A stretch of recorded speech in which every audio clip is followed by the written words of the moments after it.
Hi guys. So I woke up to a not so pleasant thing this morning. I had some friends who were supposedly scammed by a certain convention. Now, as you guys know, I used to be part of the convention scene. So I want to go over some things to help avoid a scam. Now, I don't actually know if the website that I looked up is legit or not. I do see some red flags there. Me personally, I wouldn't book the event because of their return clause. And the fact it's their first annual and they have no credentials.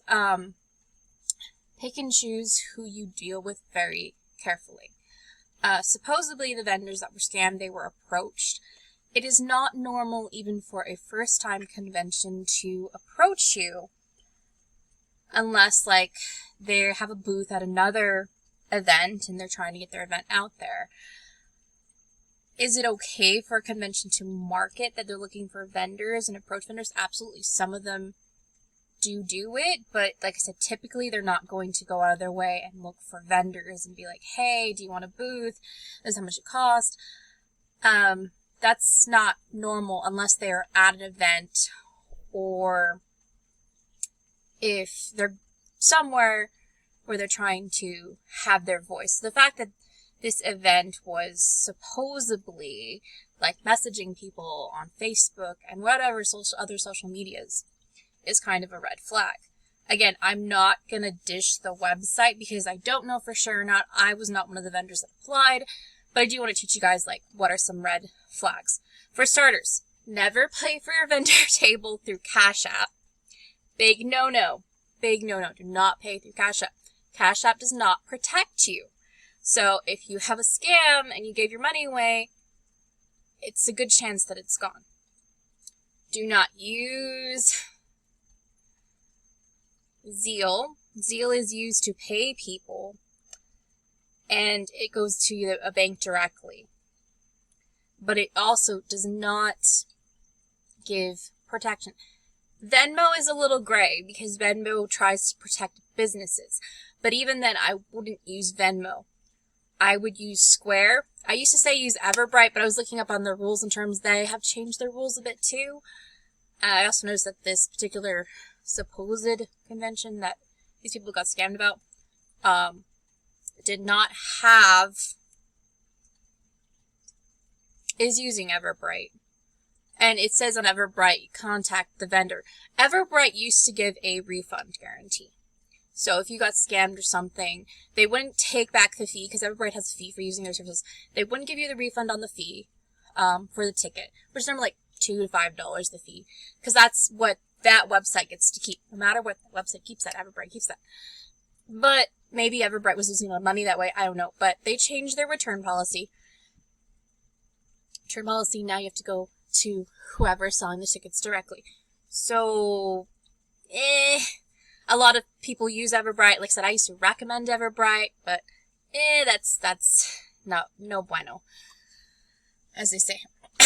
I always tell people I strongly suggest PayPal because PayPal actually protects the money. Or Square. Again, you can always contact and be like, hey, I don't want to decline it. You know what I mean? That's something else some people could consider is, if not a lot of time has been sent, you might be able to contact your banks to put a hold on that or to get it rebuked. But it just depends how that person has their end set up. That's a little complicated. But yeah, no, I always say use reputable sources. Check your sources. It's also kind of a red flag if they don't give you options on how to pay. Most conventions are going to give you options like, hey, do you want to pay by PayPal? Do you want to pay with your card? They'll give you options.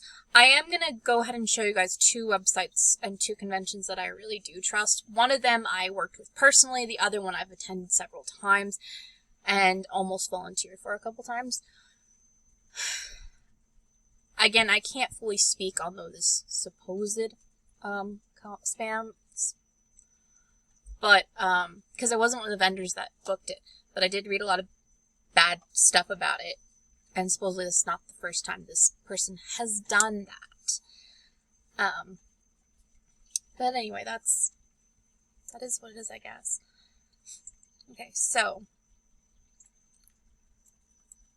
one convention that I do like to go to a lot, because I'm going to show you a few, I'm going to show you 3, is Arizona Toy Con. So they're a bit secretive of how they do things, maybe because they switched hands and they're still getting into the gist of things. So it is kind of, and this is what makes it so hard about what's going on here. But again, I want to give you guys my knowledge so that you can avoid scams. With this one, they contact you. You contact them directly if you want to be a vendor or whatever. Let them know what you want to do. The other thing about this one is they go through PayPal. Again, I really trust PayPal. I typically will not deal with a convention that does not give me at least the option of PayPal, because I can ask for my money back from PayPal if they don't want to give it to me and there's cancellation. I'm not sure what their return policy is, but one nice thing about them is they ask for people ahead of time. But yeah, that's one if you're looking for a place to sell stuff from. And this is more toy than, I guess, toys. They have toys. So next one I want to show you, and this one I love dearly. I love this one dearly. I saw it when it was a baby, blossom into like a rose. I love their comic book store. I gotta go see it. But their website is done so professional, and that's another thing you won't always see is a very super professional website, but their convention's website is dead on, and they even have the different choices of your booths. A lot of conventions will not go through the time to do this, but if they're not giving you the time, I wouldn't give them the chance. Make the conventions be professional, because that will help avoid scams. But yeah, they have their different tables and all of that. A friend of mine vended at this one. I was supposed to come vend too. I paid for half the table anyway, but life happens, as you say. Hopefully one of these days I'll actually be able to go and have a partner in crime for the artist booth. But anyway, that's a whole other topic. But they even have like they got the discretion, they got a gallery, they got a map telling you where they are, their contact. Here's another thing that if the convention puts their name in their email, that looks better. So that was another red flag on this other one, because like it did not do that. In fact, when I was a con coordinator, I had what was called a con email. So that they knew, hey, that's the con coordinator. So I had put my name in it, and then I had put like .falcon, because that was the convention I was working with. It shows professionalism. In the real world, we have professional. Conventions are no different. And if a convention is not doing that, they need to do that. Put the effort to have professionalism. So their email is epcon@gmail.com, because it's epcon. They run other events as well, but they make sure that, hey, you know you're going where you need to go. Gmail's not always the best bet, but conventions are still, I wouldn't say babies in the professional world, but they're still getting to the gist of it. My agent makes me use Proton, so I use Proton. I do have a Gmail, though, for like when people want to give me fan mail and stuff. But here's what's nice. It's got the terms and conditions right there for you. It says booth cancellations with more than 30 days before an event will be refunded, minus the $20 per process fee. So they're already telling you, hey, I got a process fee. You won't get at least $20 back, but you'll get the rest. Booth cancellation with 29 days or less is non-refundable. In the case of an event cancellation without reschedule, a full refund will be automatically issued. So they're telling you, hey, we're going to refund.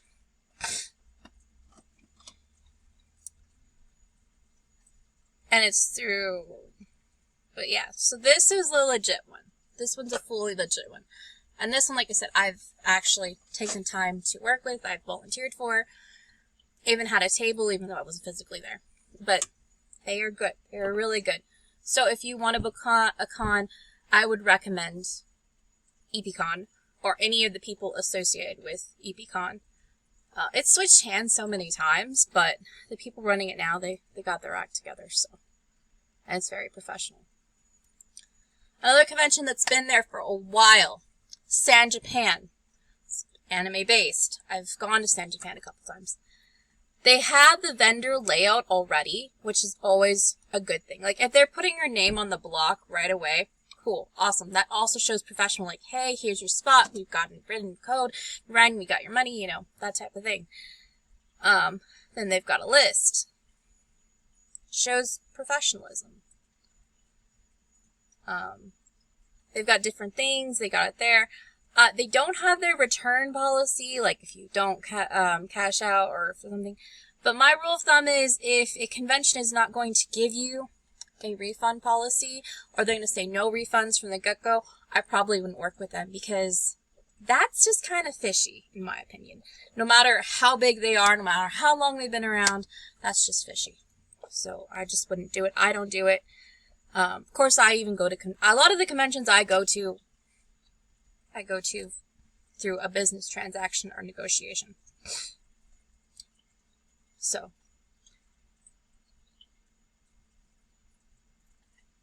which some conventions are open to, others would be like, hey, I got my table fee, that's that. But I'm kind of on another bracket because I'm a cosplayer, I'm a published author, so I'm at a point where I can actually be a guest. So it's a little different than back when I was just a vendor. So, be like, yeah, I'll come to your convention for a reduced fee, or you can pay me to come to your convention, or we can just negotiate and I'll be a guest for you, that type of thing. But there's different levels for me than a typical vendor, so that's why. Not that there's any favoritism. It's all business. Business with friends, funness.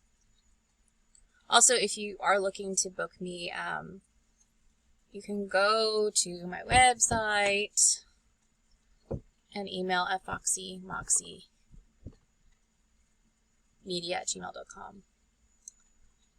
That's only if you want me to be a guest.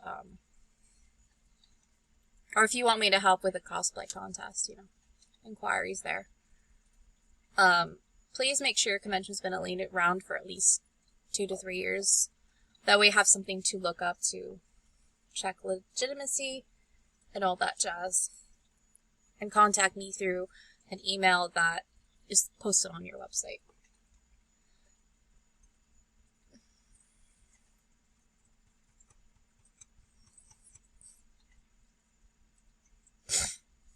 I'll actually be adding on my website soon, I guess, appearances fees and how negotiable that's going to be and so forth. Say, I'm getting there. I am getting there. One day I'm going to be on magazines. Anyway, so getting back to stuff. But, this is a little, I don't know. It says, here, this. They are using Everbright, though, so I don't know.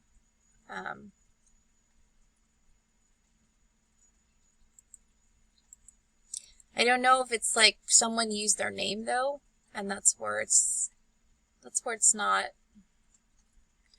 I do notice that, though, like, some of the people that approached me that said they were scammed, they're not here on this table of vendors.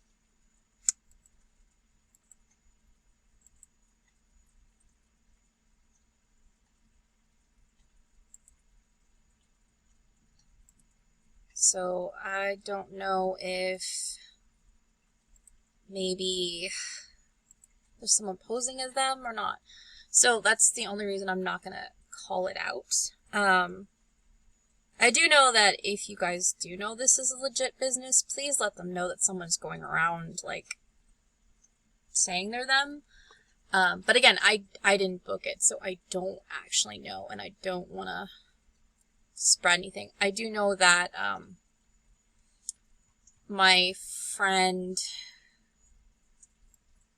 who was supposedly scammed is going to be making a case on it. So there's that. As well as some other people that I know. And a lot of them were upset because the police would do nothing. And the thing is it's a federal crime. So you have to go through the federal government It's a money scam is what it is. But yeah, no, definitely I would go to the Arizona Toy Show is a good one. EPCon Up Also Convention is a good one. They also dabble in other things. They actually had a horror fest recently. Let me see if I can pull that up for you guys.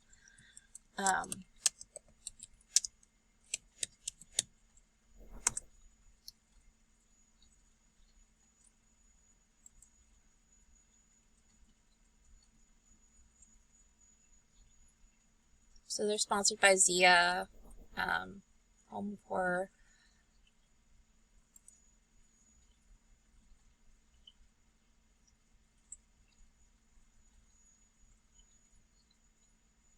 Oh, it looks cool. It looks really cool. I really do trust, though, anything that's attached to Zia Comics. So if you see Zia Comics, you know, I've had a lot of good experience with them. Anyway, I really hope that my advice can kind of help you guys not to get scammed and to just really check your resources and how reputable whoever you're trying to work with is, because $300 is a lot to throw away. I don't have that kind of money to throw away, so I'm pretty sure none of you do.